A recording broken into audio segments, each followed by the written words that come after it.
All right, everybody, today we're going to talk about door knocking and expireds. What do you do, how do you get them, and what do you leave behind when no one's home to answer the door?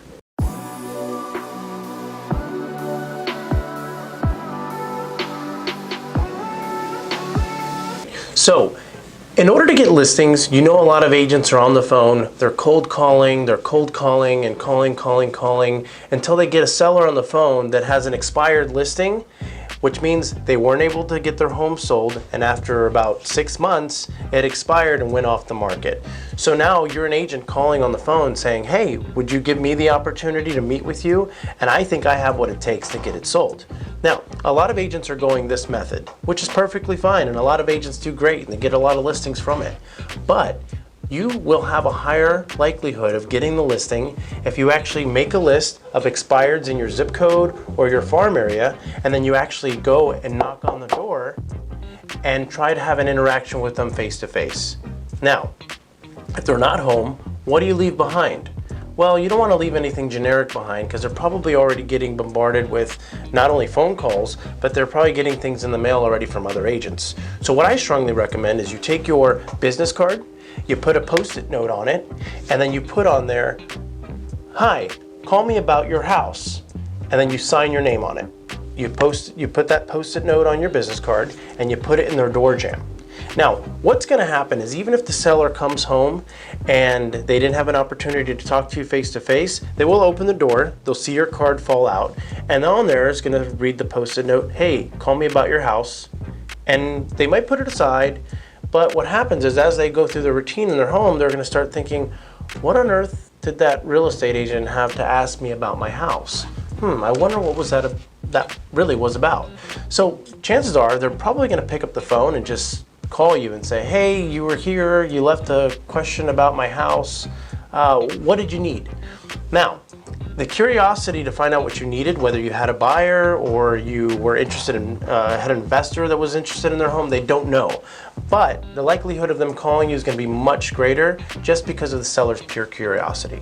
All right, another thing that you can leave at the door if you knock on that expired and they're not there to answer is going to be a pre-listing packet. Now, everyone should have a pre-listing packet, should be in a box in their trunk, ready to go whenever they drive by a for sale by owner or an expired opportunity. What you're going to do is you're going to leave this at their door, and it's pretty much going to say everything that you would have to say with any seller that you wanted to list. But on top of that, there should be a page in there where it says, I estimate your home is currently worth, right? Now, in here, you should have it blank and you should be able to pull out a marker and put down the valuation of their home.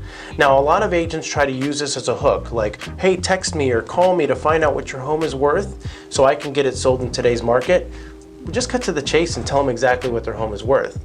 That way, if they had an overpriced listing before and you tell them what their home could sell for, it kind of might hit home, and chances are they'll list with you and sell it at the actual price that it should be listed at. And what happens is this frustrates a lot of agents. They'll take a listing, the seller will want to overprice it, and they'll say, well, you really need to have it listed at this in order to get it sold. Sellers are stubborn, they won't do it, and then all of a sudden the listing expires. And then what happens is they relist with the other agent, list it at the price that you were urging them to list it at, and it finally sells. And you're like, well, if they had just listed it at that price with me, we wouldn't have had an issue. But the problem is sellers don't realize it until usually their listing expires in the first place. Another alternative is what's called a pop buy. Now, typically, if you see a for sale by owner or an expired and you want to try to get that business and you want to leave something for them because they're not home, you could leave a small little gift. It's usually a play on words or a pun on why they should give you a call or just enough to intrigue their interest. So what you do is you get, for example, a Rubik's Cube. So you might have a Rubik's Cube and you might put your card on it or tape your card to it, and then on the back it might say, puzzled as to why your home didn't get sold in the first place? Call me today for the solution. And you'll leave that little Rubik's Cube on their front doorstep, and when they find it, they'll think, this is really interesting. They're really thinking outside the box.